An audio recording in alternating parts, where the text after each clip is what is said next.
Ngayong araw, magdi-deliver na naman ulit tayo kay Lalamove. Samahan nyo ako ngayong araw at sana makuha natin yung goal nating 2K kay Lalamove. At nga pala, mayroon na akong 2 booking na nakuha at swerte dahil magkatabi lang ang pick-up location. Tara, pick-upin na natin. Punta kasi kay yung balena ay nakapaluban. Pero sakto yung pin location. Yan. 209 Elo na pag-asa man. Sakto na yun. Na? Sakto na yun. Discard mo niya mo nung mating ka mang problema. Ausan me. Oo, usan ko niyan. O, sige. Ali, akit mo na yung mag-ten. Akit me kaya. Wow, ba't ka-open mo, accurate yan. Sir, salamat. Okay. Kung napapansin nyo, para kaming nag-aaway ni Sir pero hindi naman kami nag-aaway. Ganyan talaga ang mga Kapampangan. Para nag-aaway pang nag-uusap. So tara na, pick-upin na natin yung pangalawang booking. Dito rin lang sa malapit. Ano po ba ang napag-usapan niyo, madam? Wala po. Pero ang expect ko, siya po yung magbabayad. Tatawagan ko na po para sure tayo na. Para. Hindi na kaibigan niya naman. Opo, ano, kayo po, madam. Kung sisingilin ko siya o ikaw, ano po ba? Siya na lang, sisingilin ko. Sa totoong may-ari nito. So siya na lang. Siya na lang, sige. Kasi nakalagay sa'yo, collect cash eh. So, ikaw ba nag-book?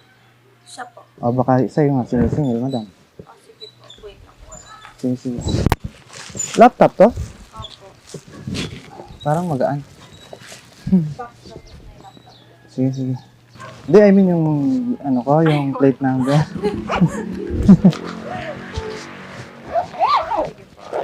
Yung ID ko, madam.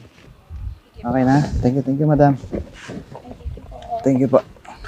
Tapos salamat. So yun mga kalalapaps, waiting ulit tayo ng third booking. At habang nasa San Fernando, Pampanga tayo, binatuhan tayo ng booking ni Lalamove sa Malolos. Naka-schedule ang booking na ito ng 4pm. So alas 12 pa lang nung nakuha ko ang booking na ito. At tinawagan ko na kagad si madam na kung pwede pick upin ko na yung parcel dahil alas 12 pa lang ng tanghali. Pwede naman daw pick upin bago mag alas 2. Kaya dali-dali na ako pumunta ng Malolos. At eto na nga, nasa Malolos na tayo. Tara, pick upin na natin mga kalalapaps. Hello po. Abang dito na po ako sa pick-up location, madam. Saan po, ano pong kulay ng ano niyo, madam? Bahay? Dalawa po kasi bali harapan ng stainless steel. Ito. Okay po, madam.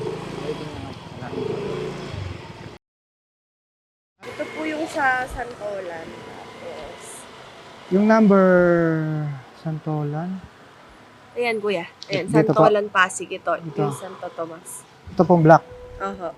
Okay. Nakalagay kuya. Tapos, Ortigas. Ortigas. Okay po. Tignan kuya, kulang ata. Ayan. Ako lang po. Okay. Thank you po, madam. Salamat po. So yun mga kalalapaps, na pick up na natin lahat yung 3 booking natin. At nagpasya na nga ako, diretso na dahil yung last na pick up natin ay may 2 drop off. At ito na nga, malapit na nga tayo sa first drop off location dito sa Mandaluyong. Tara, i-deliver na natin. JMG Modes Vlog, ang inyong lingkod, ang inyong kaibigan na laging mapapanood. Makikita dito ang tunay na buhay sa lansangan ng kanyang kabuhayan. Hindi maarte at tunay na madiskarte. Patuloy lang at huwag susuko. Hello po. Madam, good afternoon. Lalamove po. Apo. May deliver po galing Pampanga kay Gail De Passion. Picture lang, madam.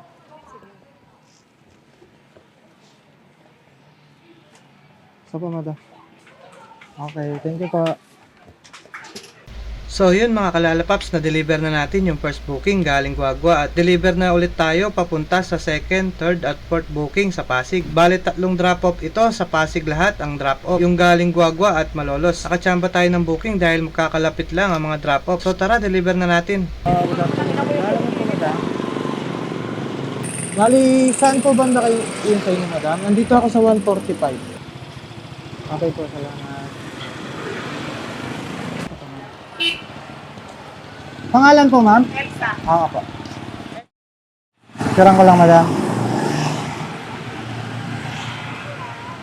Okay na po. Salamat. Thank you po. Punta na tayo sa next location. Wala yung 6.1 kilometers. 32 minutes. Hindi ako lang.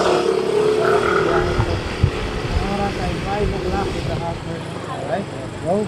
So ayun mga kalalapaps, deliver na ulit tayo para makakuha na ng pauwi sa Pampanga. At kung mayroon naman po kayong mga katanungan, maaari po kayo mag-message sa akin o mag-comment sa ating mga video. Shoutout nga pala sa isa nating kalalapaps. Bossing, maraming salamat sa iyong suporta. Nakakataba ng puso, alam mong may nai-inspire tayo sa mga video natin. God bless po. Love you. Alright, tara na. Deliver na ulit tayo sa next location.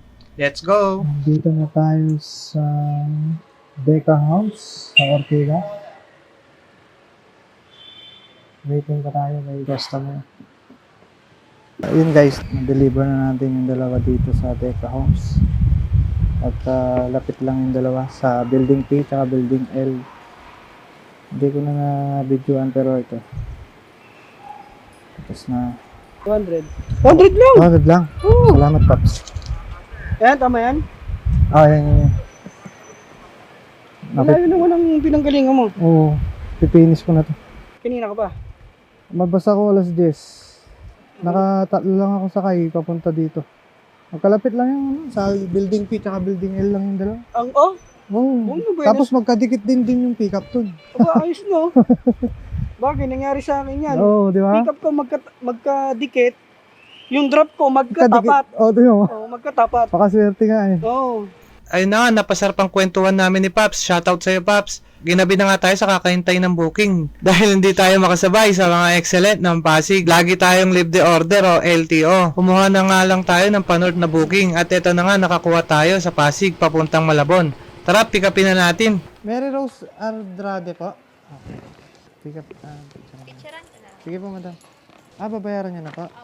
Nakalagay kasi doon. Collect cash doon. Doon po ba na Okay lang. Ako po. Sige, salamat po, madam. Thank you po.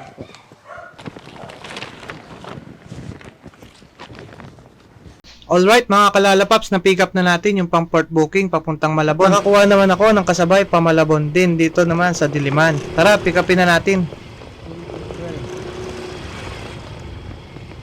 Yung papuntang Malabon, madam? Okay. Check ko lang po. Okay, Trisha? Apo. Okay. Picture ko lang. Doon na yung bayad, madam? Dito po. Sige. I-gigas ko na sa Sige po. Sir 935 J. Mark Garcia.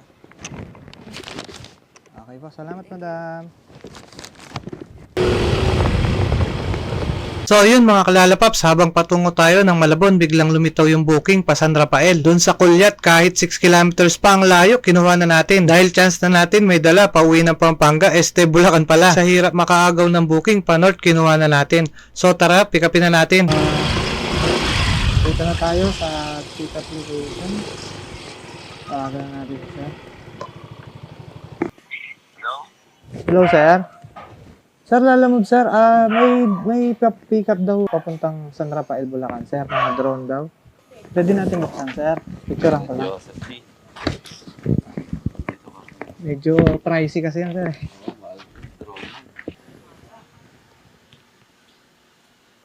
So ayun guys, mga drone sila. Naalala ko na may drone ako, bili ko doon 20k eh. Pinenta ko lang kasi kailangan ng anak ko yung pera.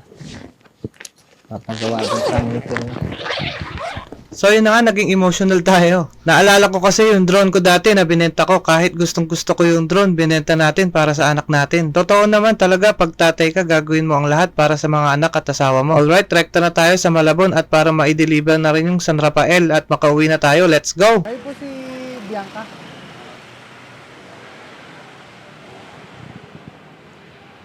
Okay na po. Salamat. Turang ko lang madam. Okay, thank you po. Sarap po yan, sir.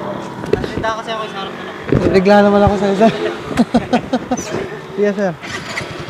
312 sir. Okay na po yan. Okay na. Ay, thank you sir ha. Salamat. Ay, may ano ka pala? Mineral? Yan, naman. Nabiling mineral sir. Okay na, wag mo yan. Ha? Okay na po yan. Ay, salamat sir ha. Thank you. God bless po. Salamat. So yun na nga mga kalalapaps, na-deliver na natin yung San Rafael. At ginulat pa nga tayo ni Sir. At sobrang bait ni Sir, binigyan na nga tayo ng tip, nilibre pa yung mineral natin. Maraming salamat sa iyo Sir, God bless po. Yung kinita pala natin mga kalalapaps, i-flash ko na lang sa huli ng video. At salamat pala sa inyo mga boss, madam at mga kalalapaps natin. Sinamahan nyo ako sa ating biyahe ngayong araw. Hanggang sa muli, bye-bye! Kasama mo ang Panginoon, kahit saan ka pa lumingon. Siya ang ating lakas, upang ipagpatuloy ang bukas. JMG Motovlog, sama na at huwag kang titiwalag. Libutin natin ang mundo at huwag maduduwag. Patuloy lang at huwag susuko, at diretso lang at huwag kang liliko.